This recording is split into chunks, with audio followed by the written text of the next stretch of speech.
This is ACOFAE.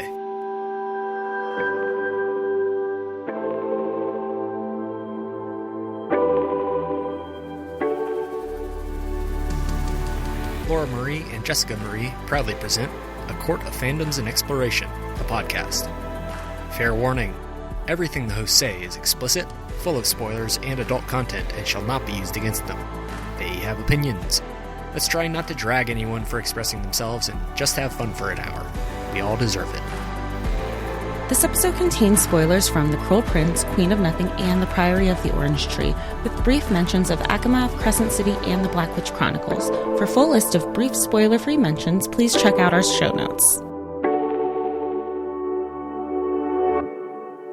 Hi, everybody, and welcome to A Court of Fandoms and Exploration, your weekly deep dive into the YA literature and fandoms that we love. I'm Laura Marie. And I'm Jessica Marie. And today we have a very special episode for a very special guest. Please welcome to the pod our very special new friend. This is Samantha. You might know Samantha as Literary Libra on her socials. Welcome, Samantha. We missed you since our last talk. Hi, my name is Samantha Ferrand, and I am the Literary Libra on Book Talk. Thank you for having me. And we are so excited to have you. We absolutely love you. We mentioned a little bit earlier that we have kind of done a Zoom before, and we just love you so much. Thank you for being here. Oh, the feeling is so mutual. I was saying to you guys before we started recording how I got nervous, and it's because I had seen you in a bit, and I remember how much I liked speaking to you the first time around that I think I got excitedly nervous to speak again now. So thank you for having me. No, I'm so excited. And I mean, it took a while to get here too, because it's between holidays and being sick and traveling, and then you're doing panels at Barnes and Noble now. How exciting. Everyone's so busy, and it's just so wonderful to see you thriving. Thank you. Thank you very much. Yeah, that's kind of the most surreal experience I've ever had, to be honest. And I was really, I felt very blessed to start a new year doing that. So can you go into a little detail about that? How did you feel? What was it like? Absolutely. Thank you for doing that, by the way, because I don't know why I'm cutting myself. It's so funny. Before we started recording, I was and then we started recording, and I'm just, yes. I love being here. So yeah, I'll talk about it. So basically what came about was Kevin, KT Norman on Book Talk. He reached out to me a couple months ago and told me that the event was happening. I obviously said yes immediately. I will 100% be there. And when I got there, it was a packed house. It was full. It was it's so weird, right? Everyone's wearing masks, okay? But on Book Talk, especially the nature, and I kept saying this at the event over and over again, the nature of my channel is I get to really know the people who are commenting my videos in the weirdest way. So I was looking out into the audience, and I was over these masks, I was I know you. I know you. I can recognize you. I don't know why. I don't want to be weird, but there are people in the audience. I was why do I know your face from your profile picture? And it was just so lovely getting to meet everyone in person, and also really weird. I guess it's kind of the way I would feel if I met you guys in person. I know you. I'm seeing you. I've listened to your content, but then that's a different step of being able to give you a hug, seeing your mannerisms outside of the camera. It's so odd. I brought my friend and a significant other of mine there, and it was weird for them to see me in that kind of a atmosphere because they know I make Book Talk videos, but I don't have millions of followers, and so it was weird and surreal for them to see me have people come up to me and take a photo with me. But the cool thing is that there are people coming up to me and taking photos of me, but I knew them. So this one girl came up to me and she was Samantha, and I was I'm so happy you came up to me because I was staring at you the whole thing, and we started laughing, and she was with her girlfriend, and the girlfriend was telling me oh yeah, she talks about your book all the time, and I was oh my God, I talk about her all the time to my mom. And then she was asking about my cat, and I was my cat died, and this person I'd never met before looked so sad and went, Paco, and the friend, bless her heart, just starts laughing because we are essentially strangers. And she knows so much about the intricacy of my life, and she knew what country I'm from and stuff like that. And so we're taking photos, and just And this other girl, like, so I looked at a couple of people in the audience and I was like, I know you. And at the end of the session, it was very sweet. At the end of the session, there was like a Q&A portion, right? Like, okay, does anyone want to ask a question for any of the panelists? And this girl, who I swear I'm not being a narcissist, was looking at me and I was looking at her. I was like, I know you. It was a similar thing of like, I know you. And at the end of the thing, she raises her hand, looks me dead in my eyes, and says like a mom on like a pageant, was like, and is anyone on the panel currently working on anything that's And I was like, and she was like, to me, and I was like, oh, and everyone on the panel goes, oh, well, Sam was working. I think Samantha, aren't you writing something? I was like, yeah, it's cute. Yeah, I'm working on a new book. It's coming out. It's called The Poppy Fields of Agnamore. And she starts clapping, and everyone starts clapping, and all this room, people like, granted, I didn't recognize everyone there. A lot of people were there for Amen. No one, like, you know what I mean? This is like 1 or 2 people that were there, like, to specifically go see me. But this whole room filled with people were like, oh my God. Like being so rowdy in a Barnes and Noble, and it was just really surreal and cool. And I had a really great networking opportunity happen through that.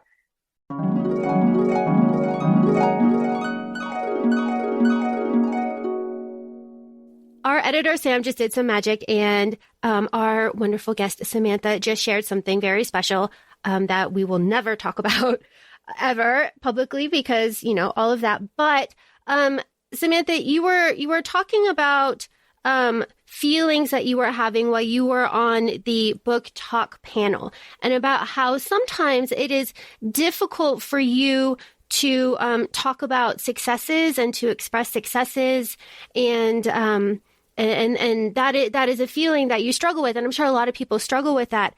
I am segueing us because I find that thread in the little bit of your story that you have released here, specifically, really kind of in the end. But there was a quote here that really kind of spoke to me, and I hope you don't mind. Do you mind if I just kind of? I don't mind. No? I don't. When you're a positive person, that is to say, when you make it a part of your identity to be positive, good things are meant to flow towards you, not away. And that really kind of spoke to me, because that is kind of something that you're like kind of told and kind of ingrained in you, but like it's not, sometimes it's not fair, and sometimes it's just not and also it kind of resonated with me in a Slytherin kind of way. So I was wondering if you could maybe kind of tell us a little bit about what is going on in your story, because the emotions that are here seem to be very relatable and real life. First of all, that's the first time anyone's quoted me back to me. I said to you guys before we started talking, Laura asked me, how do you pronounce Diagonamore? And I told her it was very surreal to have someone ask me, how do you pronounce Diagonamore? And I feel the same way now. Basically, the thing is, we're wearing our Slytherin green. No offense. No, I'm in Crescent City gear, so it's all good.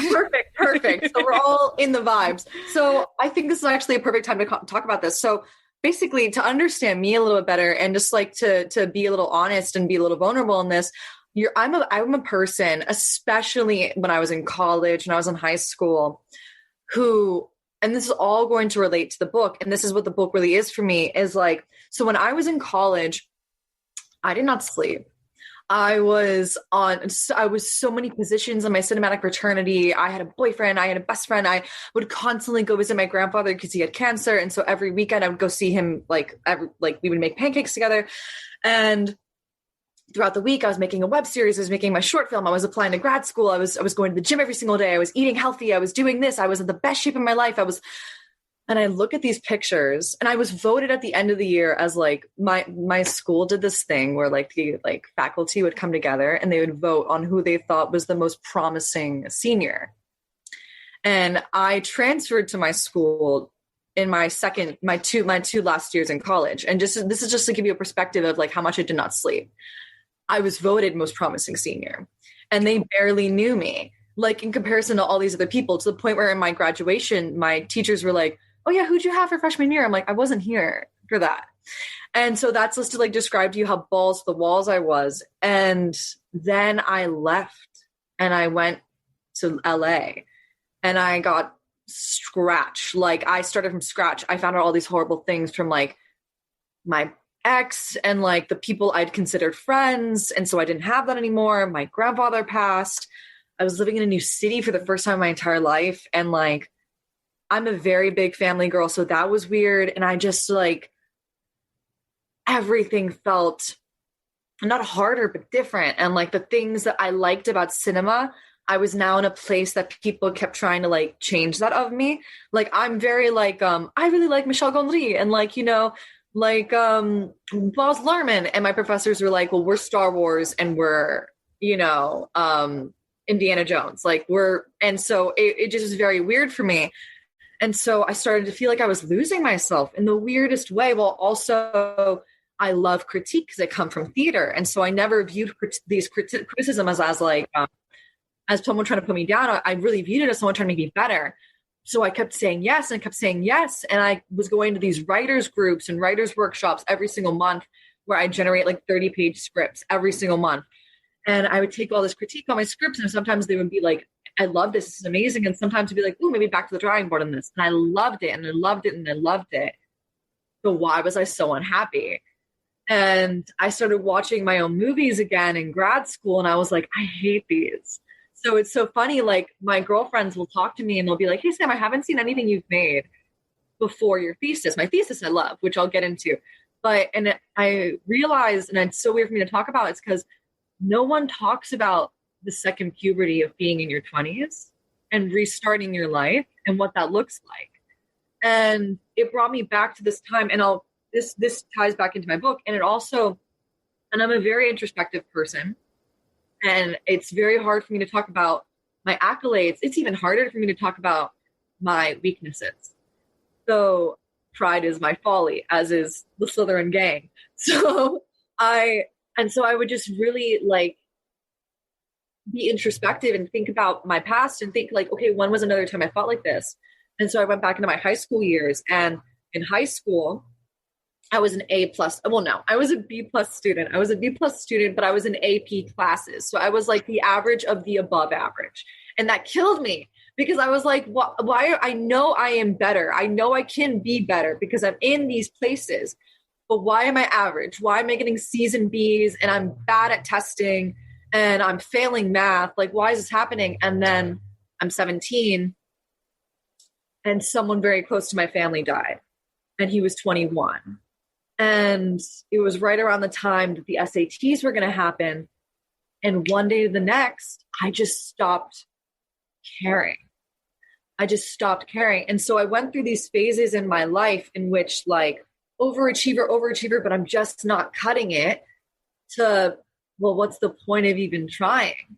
To then going off to college and going, okay, I'm going to give myself a second chance. I'm better than an overachiever. I was dating a guy who like was valedictorian of his high school and he was copying off my tests. And it was the weirdest experience for me. Like, and then I go out into the big world and I'm back to the bottom again. Or not bottom, but like, why am I below the average that I think I should be? And then the pandemic happens and I have all these things happening to me, but it was the weirdest thing ever because I kind of needed my life to blow up for me to be able to see it from the outside in. And so when I wrote that scene for Veronica and the character of Veronica, yes, I wrote her. Definitely. She is a Slytherin. I would most definitely say she is a Slytherin, but I wrote her as a heroine for, what is it called when someone was like academically inclined as a kid, but then they gifted burnout. Yeah. Gifted kid burnout. Yeah. Gifted kid burnout. So Veronica is like a heroine for the gifted kid burnout. So she is like, she's 23, 24. And my book starts with, and this is how I've been selling it to people, is like, what if you wanted something your whole life? What if everyone who was above you, who could give it to you, told you, you are it. You are going to have it. Don't you worry a damn thing. You give up the people you love. You You isolate yourself. You separate yourself from a romantic interest. And then it goes to your little sister. What do? You're underachieving, below average, nothing special sister. What do? And so my book, and obviously that's like the non-fantastical way of this. Like obviously it's not obviously. Diagonamore is a fantasy book about druids and elemental magic and gods. And it also comes from like, the stems from like my own religious background, like my own issues with like prayer and stuff like that. And like the things that are not answered. But Veronica especially is very much my self-insert into this world of like, okay, well, what would I have done? I would have burned it down from the outside in. I would have been so vengeful in my anger, and I would have burned down this whole city from the outside in if I had that power. And Mr. Hooves in this moment. So the fun fact about Mr. Hooves, I'm just only saying this because you mentioned the excerpt that's currently out on Wattpad. Mm-hmm. The reason I invented Mr. Hooves, I just like goats, first of all. But second of all so I first started writing Diagonamore when I was younger.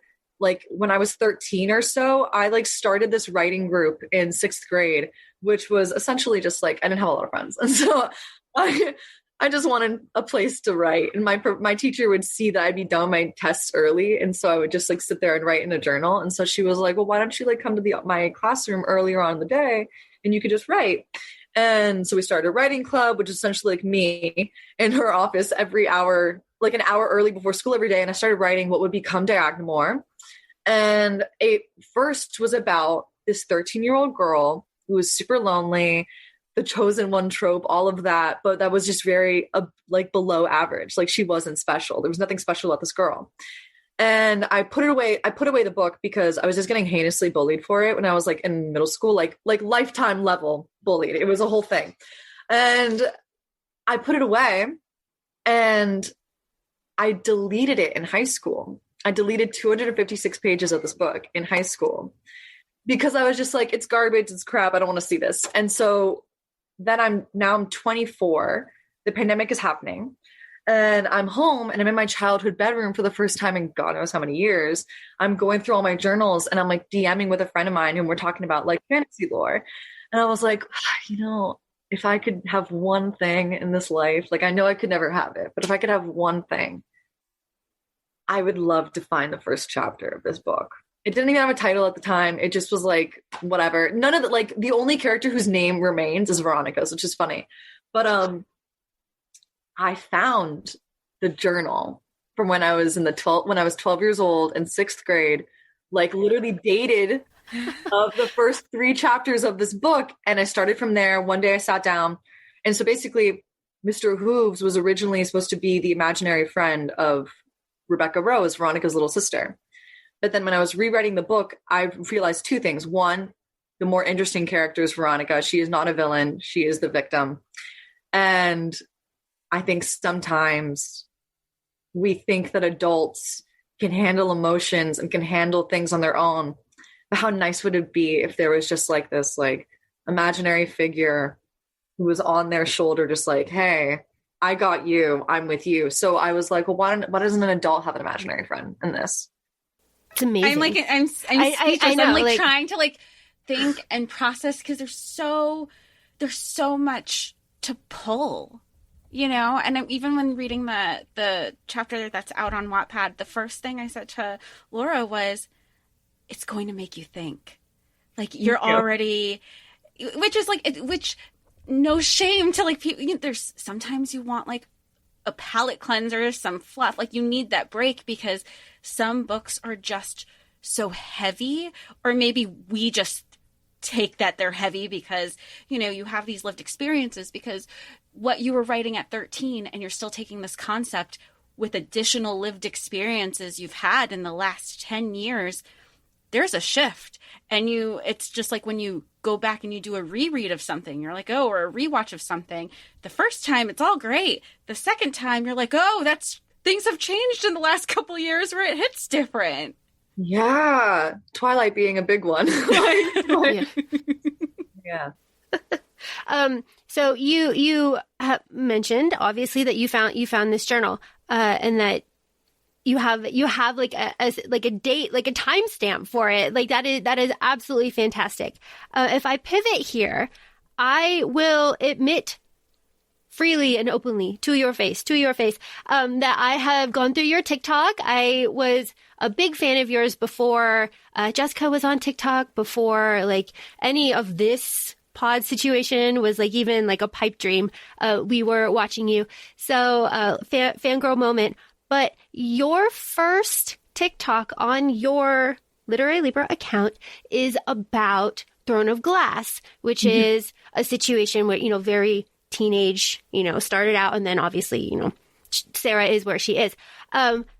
What has the TikTok social media experience been from starting out to now, where you are kind of giving I'm going to call us fans, your fans, a kind of a peek into your writing process? Because there are a lot of TikToks where you're talking about your writing and your manuscript and stuff. So you started off with like books, and then it's like books, and then I'm sorry, there's a lot of questions in here, and that is rude of me.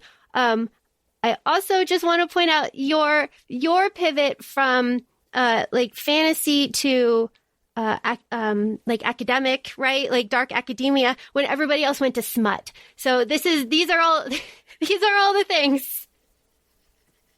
Sorry, that's rude of me. A lot of questions. I'm just very excited to talk. It's not rude at all. It actually is very helpful to have a prompt. So thank you so much. So yeah, I actually love this question so much. So I'll talk first about like the pivot of like basically what my channel was and where it's become now. So when I was reading Throne of Glass, I think like the number one thing we can all agree on in terms of book talk is that the algorithm favors certain books. One of which being Throne of Glass. And at first, when I was like first joining book talk, I'll be honest, I've never found the magic that I felt making videos like I felt when I was making Throne of Glass videos, because Throne of Glass is not a fantasy story. Like it is, and it's not. And I'm trying to speak in a way that doesn't spoil it for anyone. But like, you know, you look at Manon Blackpeak and like, yeah, she's a witch. She's also got a lot of problems with her grandmother, just not thinking she's good enough. And like the way that her family raised her, and like the friendship that she has with the girls that she's friends with. And you look at the Valg, and like, what is the symbolism of the Valg? The Valg is like literally the hate that's stored inside of you is going to kill you. That's what the Valg is. And that's what's so crazy to me. I was like, when I realized that, I was like, whoa, shut your mouth, Sarah J. Maas. What is this? And like the different ways that the Valg can attack you. And just like, and the friends we meet along the way, and like Lysandra's character arc, and like how one single sentence, like the favorite line in the entire series in Queen of Shadows is Lysandra, she turns to Addie and she goes, that is what I want. And I think about that to this day. And like, basically, I just haven't found anything that was 8 books long that like I connected with, that other people were connecting with, that gave me every bit of fantasy I needed, but also like really talked about it's the first time I ever saw a character have multiple love interests. Mm-hmm. And like, not like who will I choose? No, she like genuinely connects with every single one of the love interests invited into this world. And just the way that it's beautiful. And I still am trying to chase that magic. And back to the algorithm. So that was just like it brought me joy to make that so deeply. And then it brought me joy to be friends with people through that. And like, it's so cool to me that like the people that commented on those videos are still the same people who comment on my videos to this day, because I feel like we connected on like a friendship level. Like I genuinely get excited when I see like your username pop up on my Laura, like your Laura or Jessica's usernames like pop up on my videos. It makes me so happy because I know my friend is like checking in with me today. If that makes any sense. And so I started reading like all the other popular book talk books because I was like trying to chase that same feeling. I was like, well, I don't want to lose my friends. Like all my friends are reading these popular books. I want to read a book that my friends are reading. Let's do this.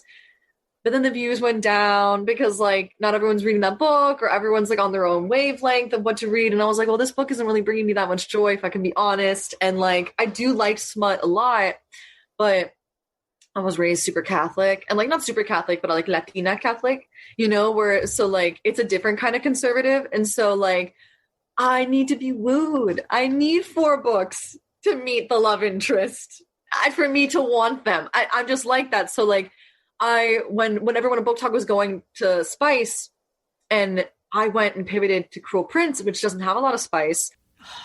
We love the Cruel Prince. Yeah, we love it. We love it. Well, thoughts. Well, yes, no, continue. We'll get into that later. Yeah. Yes.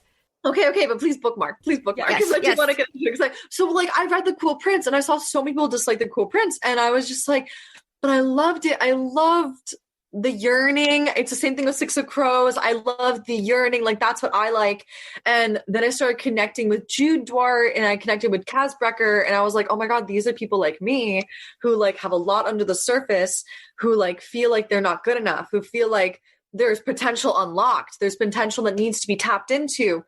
And so I started discovering that world. So I like kind of drifted from like fantasy academic rivals, whatever, to like more like, okay, academic rivals. And like, because that's a world I can connect with. Like, I'm a very nice person. Like, I'm a very, like, I'm so happy for you and all your accomplishments. But I think like if you were going to go like very deep into the surface of who I am, like my inner child, I think my inner child is still that person who just like wants to get an A on a test that they studied really hard for. Does that make any sense? Oh, yes, absolutely. Like, I think we live there sometimes when like certain things pop up into the algorithm about like whether it's your love language or things that you like in the workplace, being praised but not being praised, because like how do you chase the same? Like A+ was a very it was a tangible thing in a way growing up, yes. right? And like I'll full disclosure, like a while ago, my therapist was like, okay, what happens when you graduate? And like I was very formulaic, and A + B = C. You do this. I go, right, exactly. I do. And he goes, what happens when C isn't your outcome? And it was at a point in my life where I was doing A + B, and C wasn't equaling me. And again, like it was not a great point in my life. And he goes, okay, then he'll say, you graduated, now what? You're doing this, now what? Like you keep chasing this thing. Is that going to be what makes you happy? And your world kind of implodes mentally, because that's all you've been chasing, and you still kind of chase, especially like in a professional capacity, you know, at least for me. Well, and like even going off of that really quick, like this also still goes into like dark academia and stuff. The thing with school and like academics that people always like the thing that I connect with in terms of like betterment through education is not necessarily like I do well, I get an A, because I never really got it. I always had to like do very, very, I had to work very hard to get an A, which I later found out it's because I had ADD. I got diagnosed when I was in my 20s. So that's fine. But anywho, but what I like try to like cling on to is that when you're in academics, you finish a year, you graduate, you move on to the next step. And you just are like lifted up and brought to this next step. But when academics ends and you're in the real world, there is no next step. There's a million different doors and they're all closing. But what's weird is that like, this is like a factoid of me. When I was in, and this is like, you know, when people like talk to their grandparents and they're like, when I was your age. Well, when I was your age is that, and I talk about this with my friend, like this is like the thing that me and her talk about whenever, because we have a production company. And this is the thing we talk about amongst each other whenever we're low. We're like, well, what are we going to say one day when we're invited back to the alma mater to like talk because we're successful? What are we going to say? And I was like, well, this is what I'm going to say. I'm going to say that there was once a point in my life where I sent out personalized cover letters and resumes in manila, like canvas looking envelopes and golden wax sealed, hand signed to like an embarrassingly large number of directors, production companies, agents, and managers, explaining why I wanted to work as an assistant for X, Y, and Z. And no one ever called me back from it. I even like was cold calling agents to the point where like I became one-on-one names with like their assistants. They'd be like, "Oh, hey Sam, what's up? Like, what's going on?" And I'd be like, "Oh, just calling in, just checking in. So how are you doing?" To the point where one of my friends from college, who I haven't spoken to in years, she was the assistant to one of these managers. She's like, "Damn, I have an envelope from you." I was just like so embarrassed. And then I realized there's something embarrassing about it. It's the hustle of life. Mm-hmm.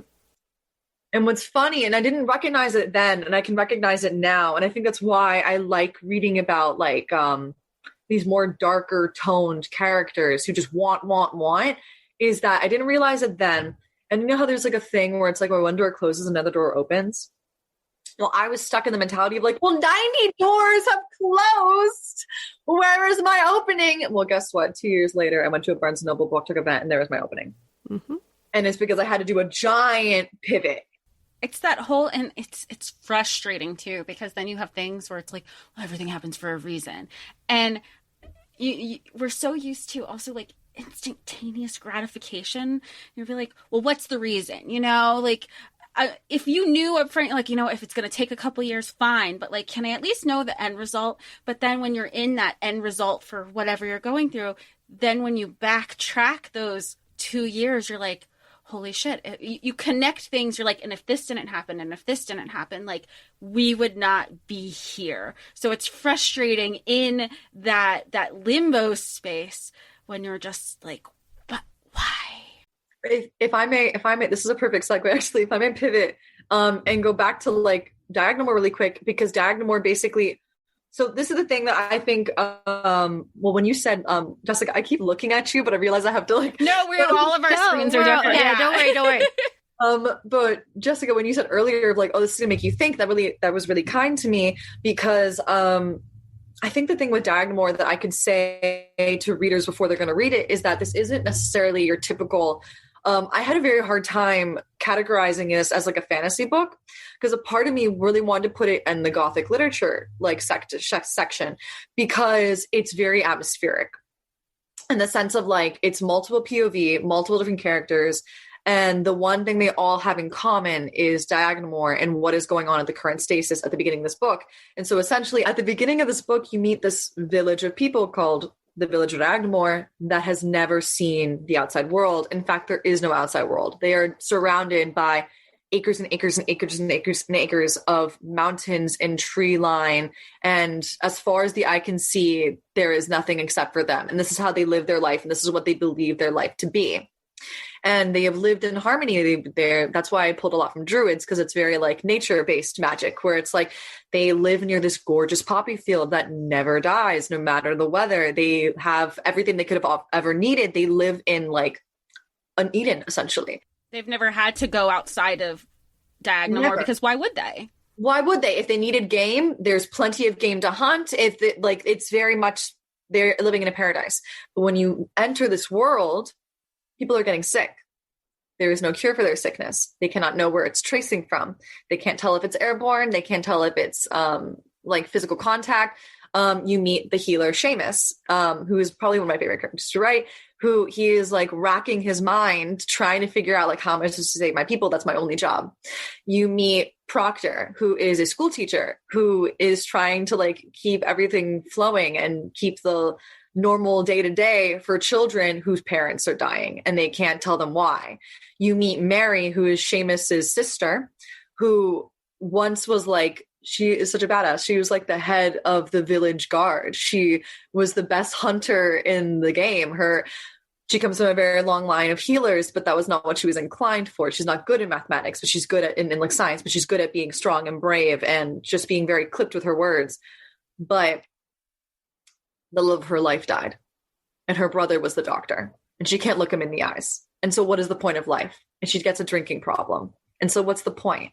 You meet a girl named Astrid, who was basically there's like I'll get to her at the end. Actually, I'll go through the main cast. She's kind of a side character, and you meet Veronica, who is a cleric who gave up her entire life because she came from not a great background. And she found community in this group of women, which basically are like the religious figures of Diagonal. They're very quiet. They're seen, not heard. They're the types of people who go to the infirmary when you're sick, and they give you like we call it the act of like the blessing of passing and things like that. It's obviously like, you can tell I was raised in the church. And she is very connected to like a higher being, a higher power. And all of this is connected to their magic system, which is like, they believe in the 4 elements. So there's like a god connected to each of the elements. So god of fire, god of air, god of winter, god of water, god of earth. And there is a prophecy that is connected to their village that they were raised to know that one day this would happen. One day this would happen. But one day there would be a chosen one selected among them who would basically, and then the rest of the book, and I'm realizing that's too much, but so everyone in this world is kind of dealing with like what's the point? What is the point? Which is something I always think about whenever I see like war movies or whenever I read about fantasy books. It's like the earth is like crashing. And this is why I also brought up the earlier, which is that was me, my segue for Mary. This is why I brought up earlier the feeling I had when I lost my friend at 17, he was 21. And I think about this all the time, that like, it's the weirdest feeling. It's so eerie. I think about this all the time where I wake up in the morning and I know this is like the weirdest thing to think about because it's almost 10 years ago, but I go, I'm older than he was. I am older today than he was. Because when I was younger, I thought to myself, what's the point? And now as an adult, I'm like, the point is I get the opportunity to do everything he couldn't. That's my point. And so everyone in my world, it's very much more of a character study on like, on humanity and friendship. And just like, I think it's a little Addie LaRue inspired too, of like the, what if you can't leave a mark kind of a vibe, and more than it is a plot heavy book. There is plot and there is mystery, which is why I want to call it Gothic literature, but you're reading it to learn about these characters and see how they would develop and see how they react to the things that are happening around them. And maybe think to yourself like, well, damn, if I was in those same circumstances, how would I have been? Would I have just like, partied into the ends of days, or would I have gone down swinging? So. Well, and that is actually a perfect segue if you want to talk about partying till the end of days or going down swinging and very atmospheric. You want to talk about the Cruel Prince. Let's get into the Cruel Prince, because that is exactly what all the things. I love the Cruel Prince, and I will just throw this out there and we can jump off of it. The way that fairy is described in the Cruel Prince is like a beautiful, like vivid nightmare. And I love it. It is one of my favorite things besides, of course, like Jude and everything. Please. Okay. Well, may I just recommend, if you like the Cruel Prince, this is a shameless plug. I don't even know this person. Well, it's not a shameless plug because it has nothing to do with me. It's a person that like doesn't even know I exist. But have you read House of Hollow by Crystal Sutherland? I have not, but I know exactly what the cover looks like. It's beautiful. It's gorgeous. It's gorgeous. So basically the reason I brought it up now is because the way you described fairy is you would really vibe. Okay, so basically it's called House of Hollow by Crystal Sutherland. You've been posting a lot about like, you've been like, like, I just need somebody else to be reading this because I need to talk about it. I do. I know it. And like, it's so funny. This woman does not know I exist, but I like nonstop talk about this book. But back to Cruel Prince.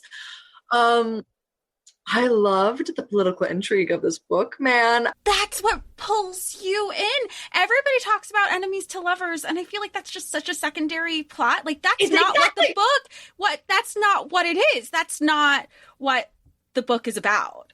Wait, can we just real quick?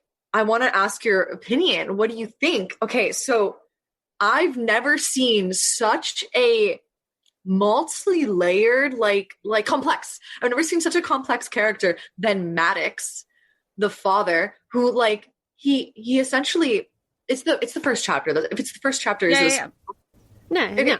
Basically, he was in love with Jude's mom. Mm-hmm. In a fit of rage to get her back, he slaughters both him and Jude's father. And essentially like steals away his 3 daughters, and they go to Fairy, and he raises them as their own in like the lab of luxury.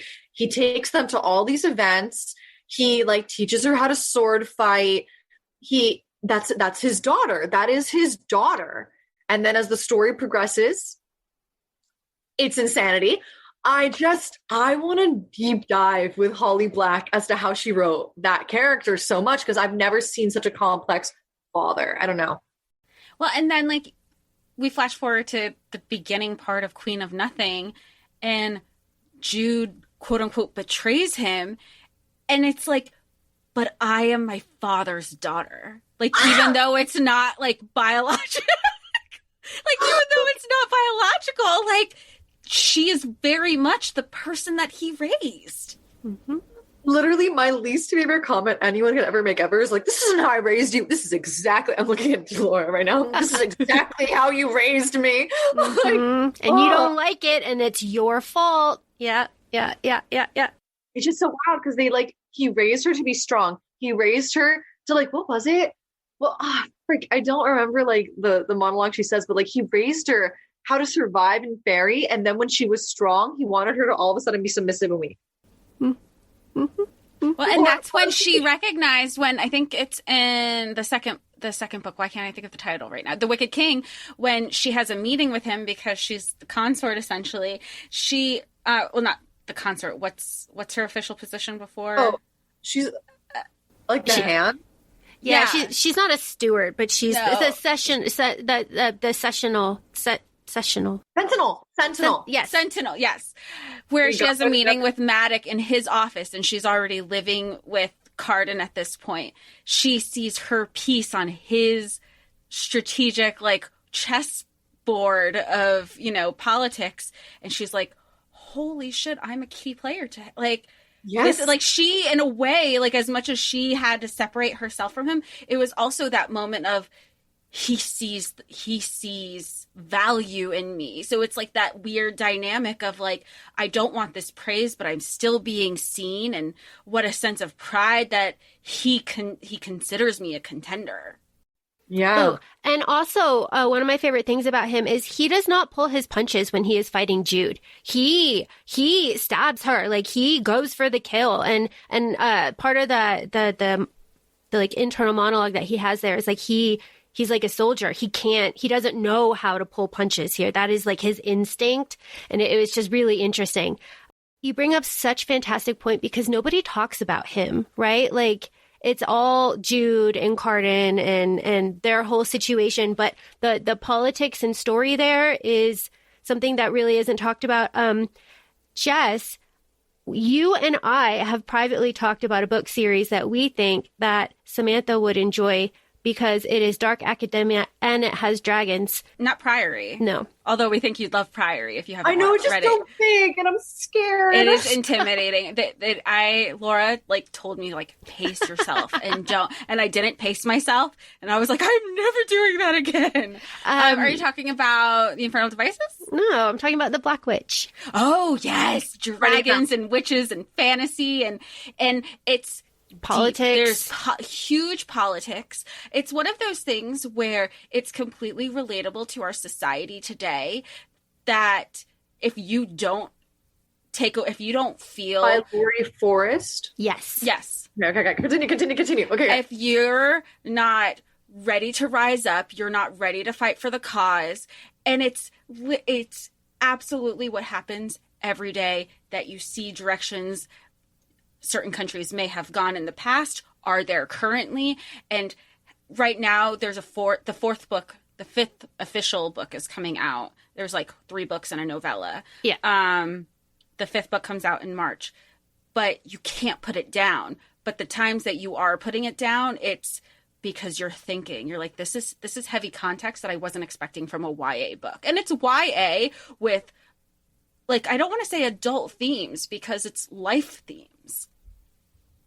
So it doesn't just impact a certain demographic. That's why. Well, can we talk about because I don't really fully understand. So I understand how GPG are that happens. What I don't understand is how something gets categorized into YA versus A, because the number one thing I hear about when people say YA is you're talking about this book, The Black Witch, which I'm already writing down. I will take this as the biggest recommendation. Don't you worry. But you're talking about it being life themes. You're talking about it being something that people can grab onto, and that is bigger than just why isn't for children, but you know what I mean? And then I think about I think about Cruel Prince, and I think about Six of Crows, and these strike me. I haven't read The Black Witch yet, but I respect your opinion so much. These strike me as books that are like this middle tier between YA and adult, because Six of Crows deals with like slavery and like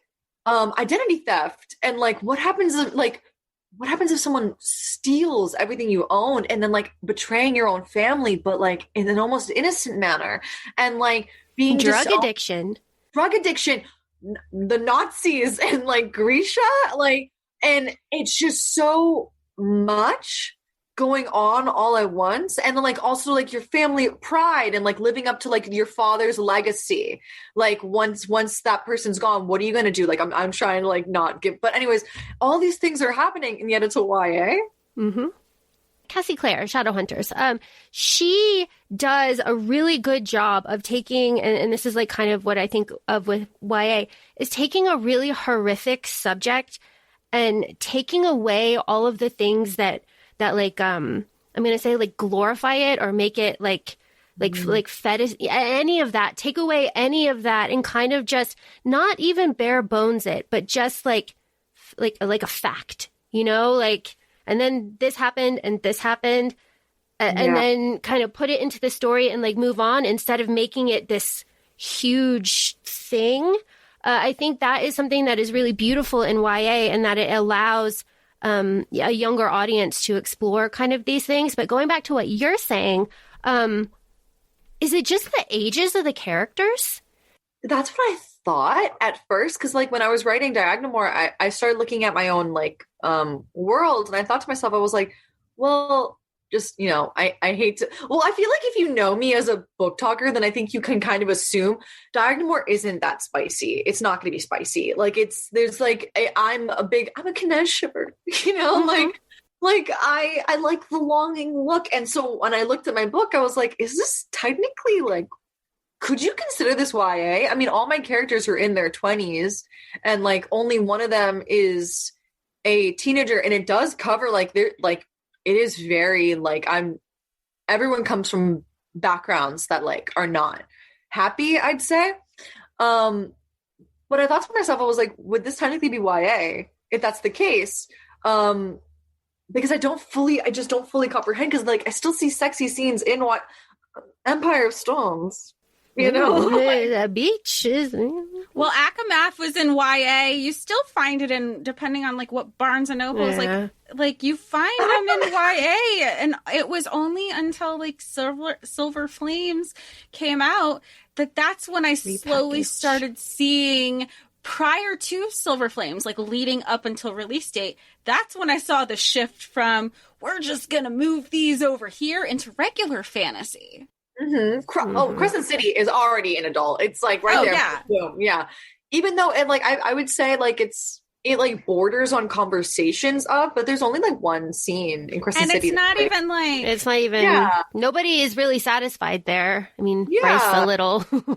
It's just a little bit of play. And so it's kind of like, well, I don't understand the ranking system. I don't really understand. And then I realized maybe it's not because it's not a censorship title. It's a marketing title. Like maybe this book would be better for people between the ages of 14 up. Like type of thing. I think that's how. I think Sarah has spoken about this on her like Instagram lives and stuff.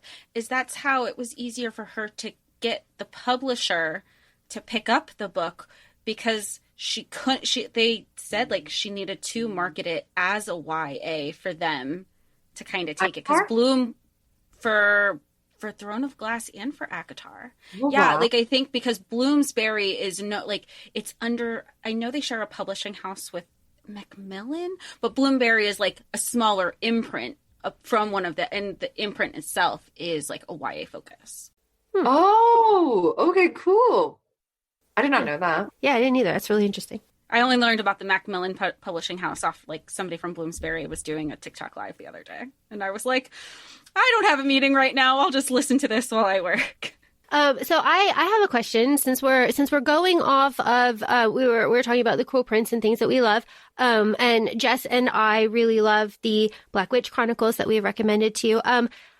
Jess and I have said that we would like to see the Cruel Prince in what, on like a film, like an film, adaptation book to film. But I don't want to say film as like a 3-part movie, but you can see like a limited series, a mini series of some sort. Something. So you are the professional here. So you love the Cruel Prince. Is this something that you would like to see, like, you know, made into something? And jumping off of that, are you excited for any adaptations coming out? Yes and yes. So, like, the Cruel Prince is something when I was reading it that, well, no, I had a thought to talk about a different book, but I was like, but if I told you about that other book, I would be ruining the ending of that book, and that's not fair. So I'm not going to do that. But the Cruel Prince, when I read it, I was like, oh, this could so easily be like a Game of Thrones, but I wouldn't want to see it. And this is no shade to the C. Okay, so the CW would probably pick it up, but I would want to see it. Thank you. Okay, you said it. I would want to see it on Hulu.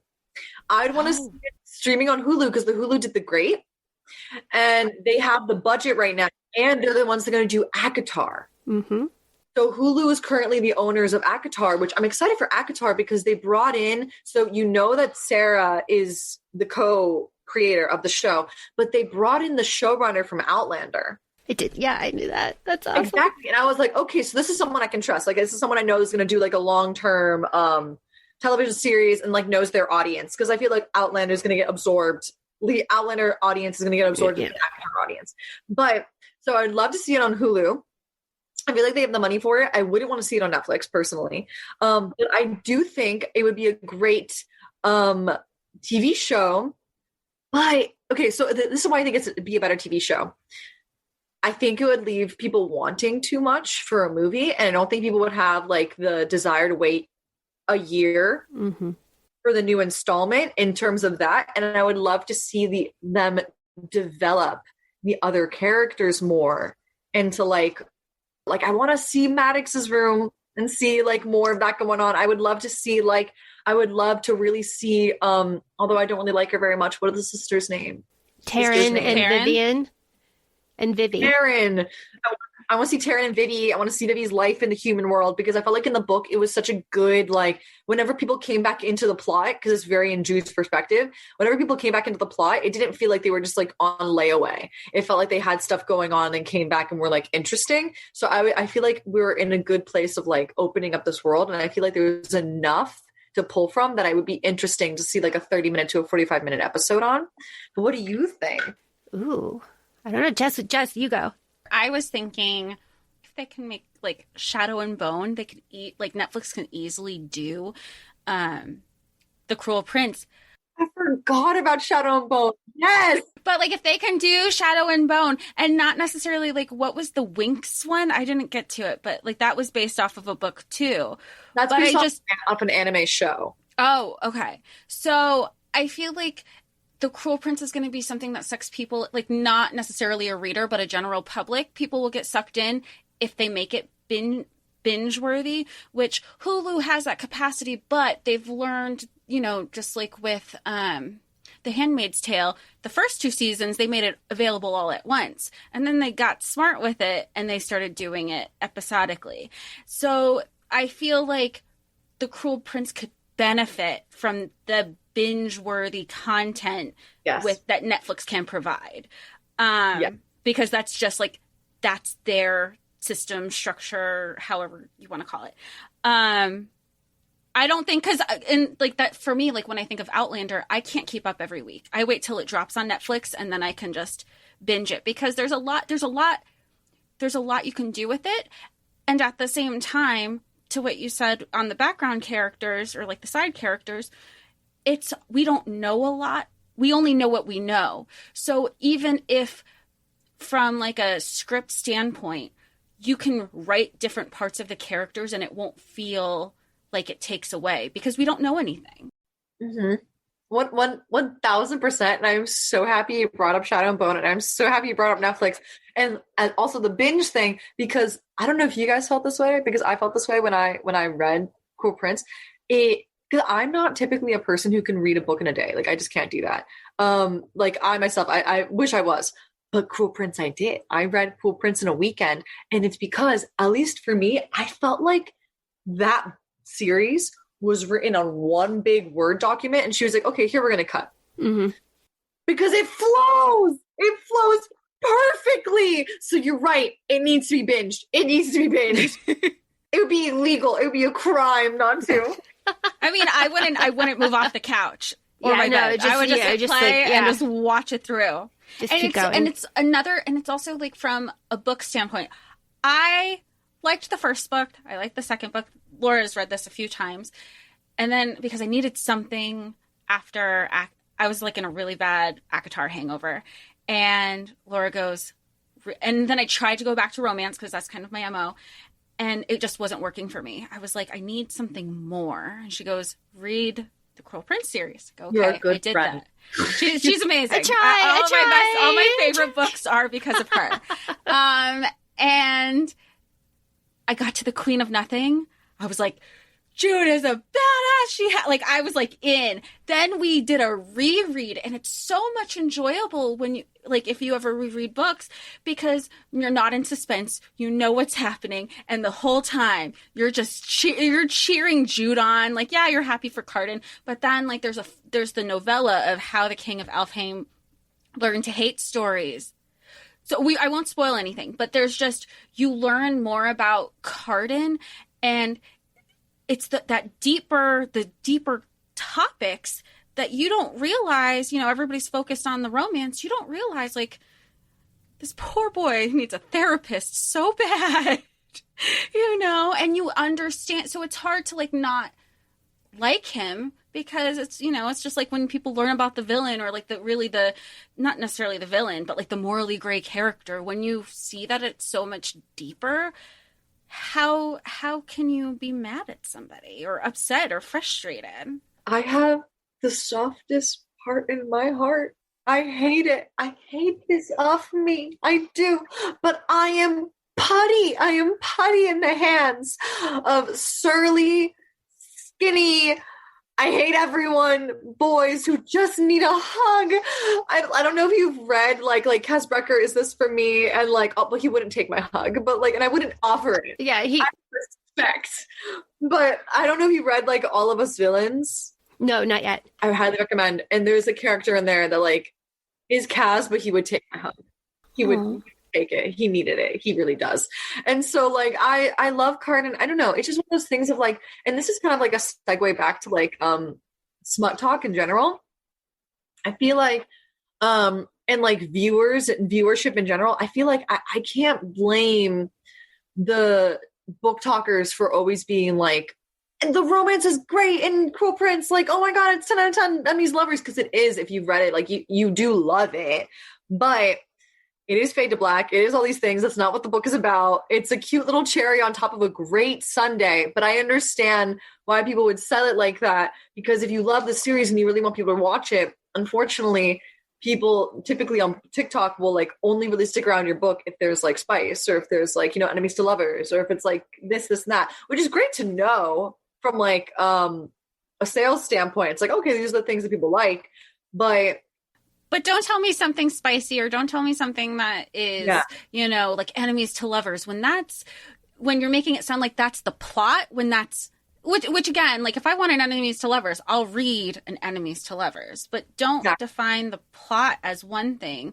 when it's not the focus, I guess. Yeah. What's funny is I read Cruel Prince. I didn't read it because of all these videos that were great enemies to lovers, blah, blah, blah. I didn't read it. I just didn't feel like picking it up.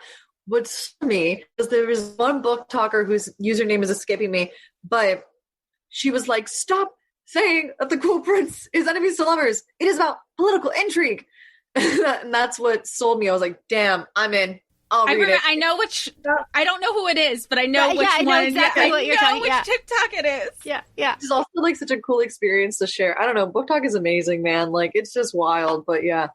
So if you're talking about Book Talk, if you're as a content creator, because you're a content creator on Book Talk, how do you kind of navigate putting new content out there, and kind of do you have people that don't like you. I can't imagine these people exist, but negative, like all of that stuff. How do you manage that as a well-known personality? It is very kind of you to ask. Also, it's very kind of you to assume that. Thank you.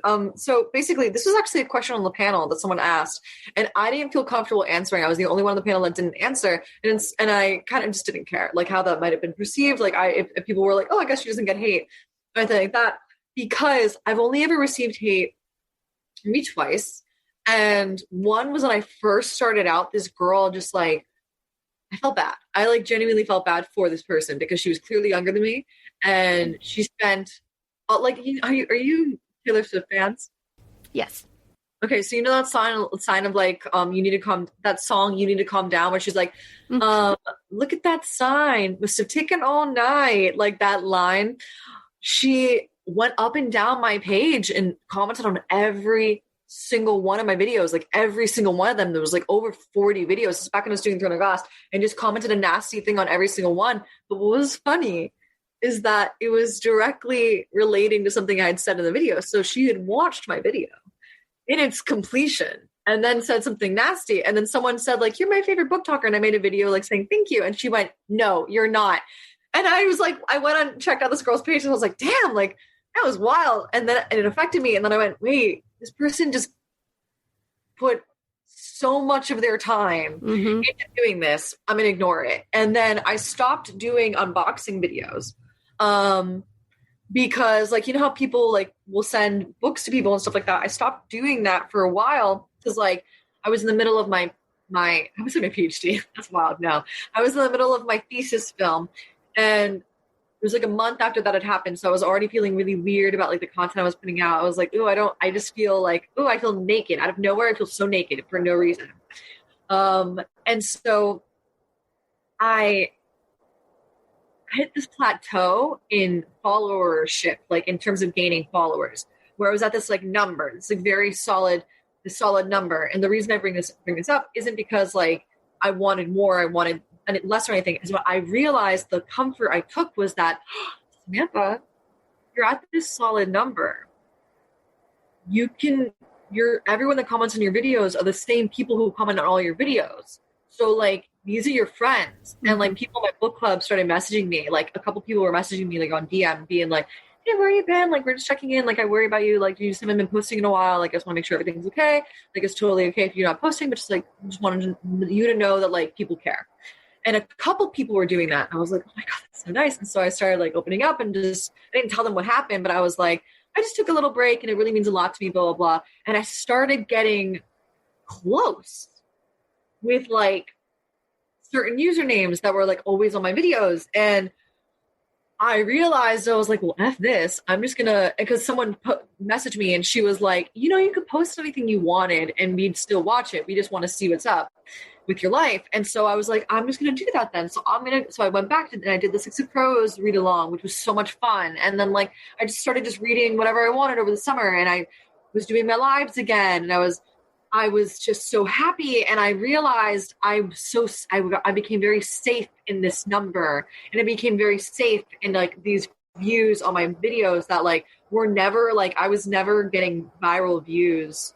Like I hit 1 million on a view. Like I think like one video of mine maybe hit like 150,000, and I was like, whoa, that was like holy hell. And like I'm so grateful for that. But I feel like I got very comfortable and very safe in this number. And so when I flash forward to a new year, when I ran into it, I think you can see that in my own content too. Like I kind of like am more open of like, hey, I just finished this thesis. Hey, I'm having a bad day. Like, hey, let's get ready together. Like I'm kind of like feeling kind of shitty, or like, I'm going to go see my family. Like, here's my mom. I'm dating someone. I'm going on a date. Like, like I just wrote this thing in Diagonal. Here are my characters. And flash forward to the book talk panel when everyone was talking about their platforms and like, what do they do? Blah, blah, blah. A lot of people do like audio based videos. And talking about like, oh, well, I go on like the For You page and I look at what's like trending, and then I make a video based on like that sound that will work for my community, like my content. Oh, there's an actual obviously there's weren't a strategy. In LA. Yeah, who knew? So we didn't go. So we didn't hear this. They're like, I acted to like, and that has to be a lot of pressure as a creator, because I feel like maybe and I guess I can't say this because it's not book talk, because it was a book talk panel. I'm thinking reactions. Like, we're so used to seeing reaction videos, and that's kind of how we've got, like, I personally got into, actually, I think Laura just started sending me things, so it started coming up onto my FYP because I wasn't on book talk, to strategize, how am I going to relate this FYP popular trending sound to what I like, how I create and curate my content. Well, if you notice, like the biggest book talkers, like the big ones, that's the bulk of their videos is like recommendations and then like sounds, like audios that like play with like their community. So like for Pauline, it'd be like romance, right? Or like with Eamon, it's funny, stuff like that. I went up there and I was like, oh, well, I do reaction based videos, which my viewership on those videos varies because like, so the algorithm works in such a manner like this, right? So you get a video, let's say I haven't read that book yet, and I'm reacting to that book and I'm putting like spoiler warning at the very beginning. You're automatically going to go, oh no, like, no, I can't, like, I don't want to get spoiled. Or you'll be like, oh, I'm interested. Or you're like, not interested. And so when I was doing Aragon reactions, I think, and it is also based off of like the people that are already a part of your community. So like, if people are following me and the things that were like, and think out in the sense of like the big TikTokers too, where it's like, if you follow them for a specific reason, let's say like it's for outfit videos, but then they start doing like chatty, like cooking videos, maybe that's just not what you want to watch. Like that's not what you're interested for them.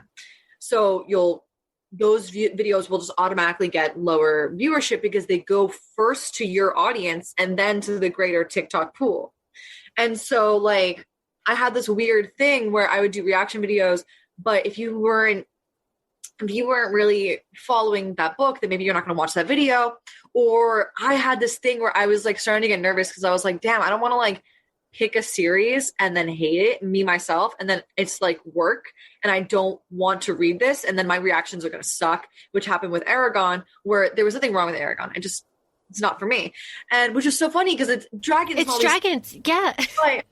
But it just was a little bit too world dumping. So maybe I'll read one a year. I don't know. So basically that's where I'm at right now, is that like I'm reading If We Were Villains, and the whole time I wanted to read this, I wanted to shoot a reaction video to it and post about it.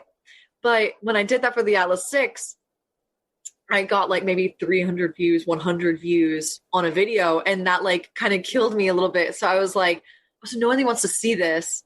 I'm just not going to do it. And that's why I haven't done reactions for a while. And so that's kind of where I'm at, is like, and also I'm writing all the time. So that's kind of where I'm at in my work, is that like, I do like outfit videos and where I'm talking to like the people who I know. And it's so funny because I get to like have these like moments of opening up with people I care about who know me and I know them, and we get to talk in the comments.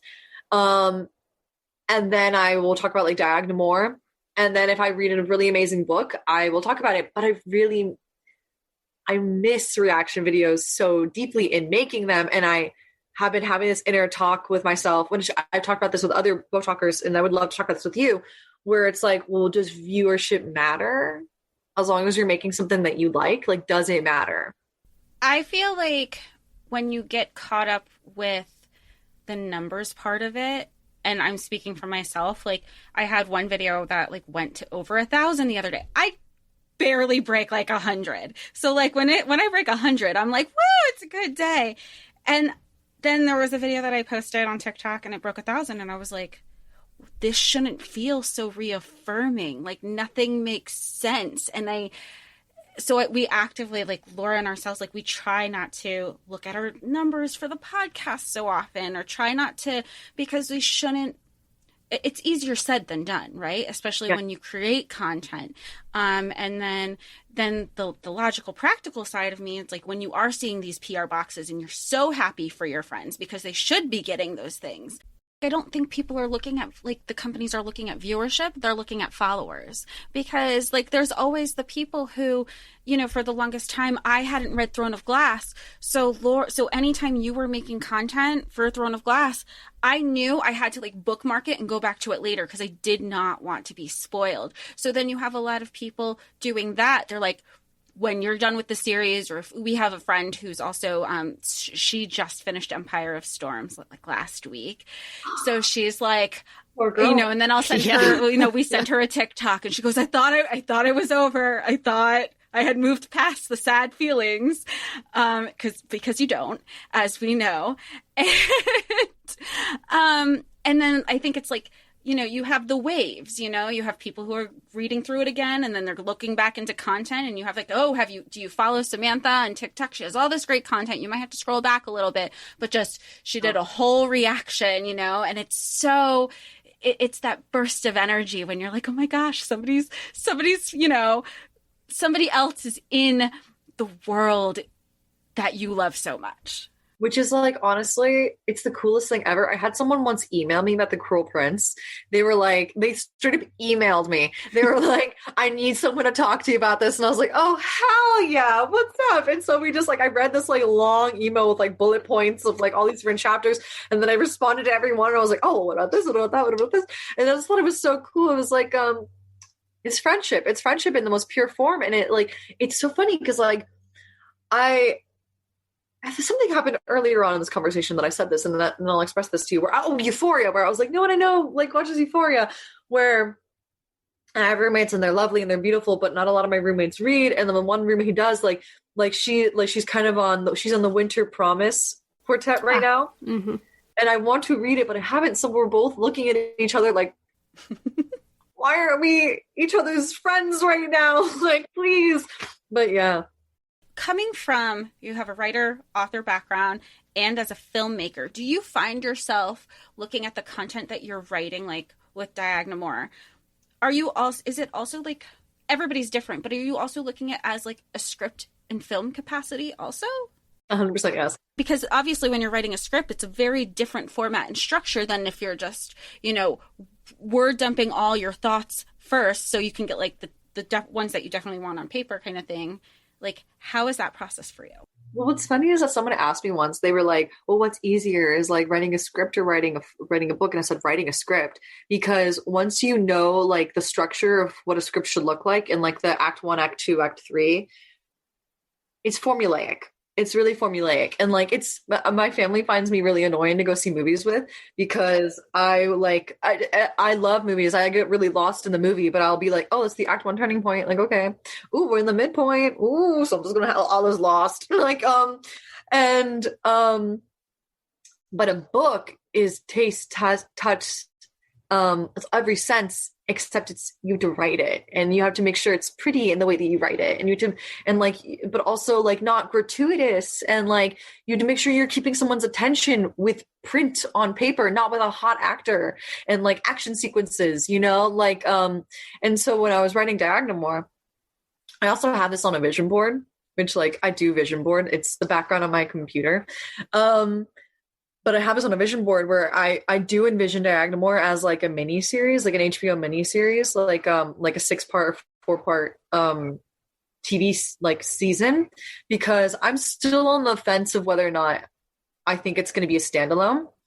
I think it, or have a duology or something like that, or be something that comes up later on. I don't know, but I do when I'm reading it, when I'm writing this book, I do read it as a script, and a part of me has wanted to like pause.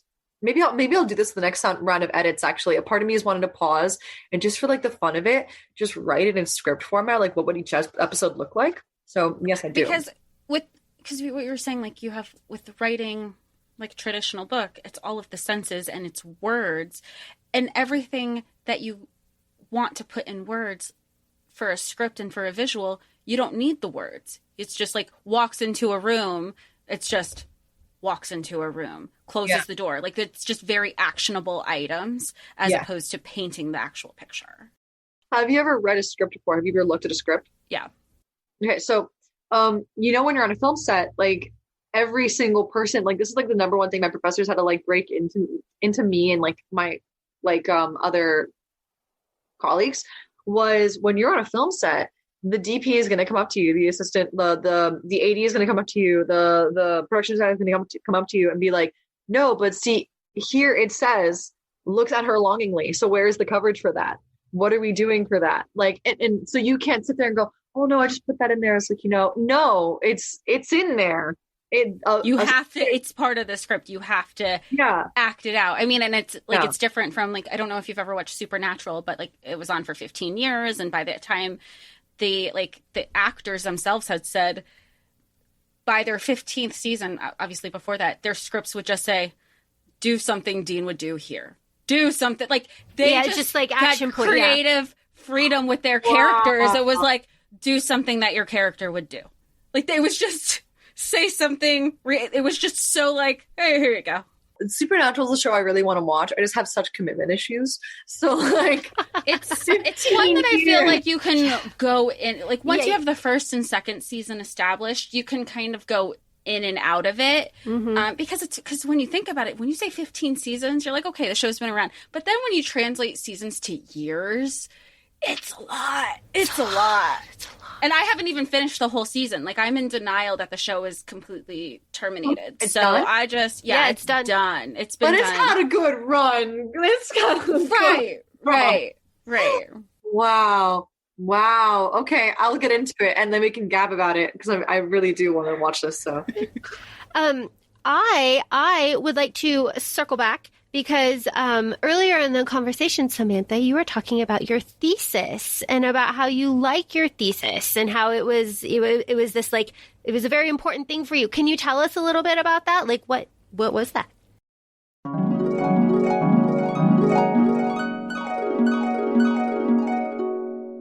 Hi, everybody. Laura Marie here. That is where we are going to cut.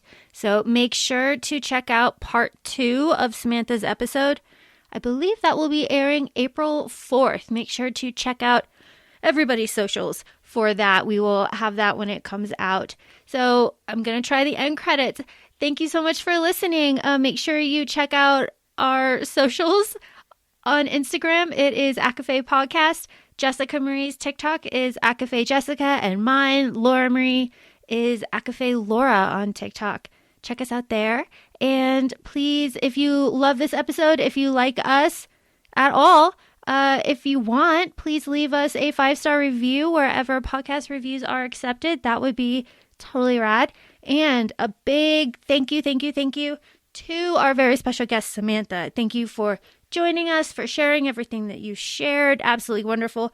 Make sure you follow her on her socials on Instagram and TikTok. We will have those listed in the show notes. And we will see you next week. Thanks for listening. Bye.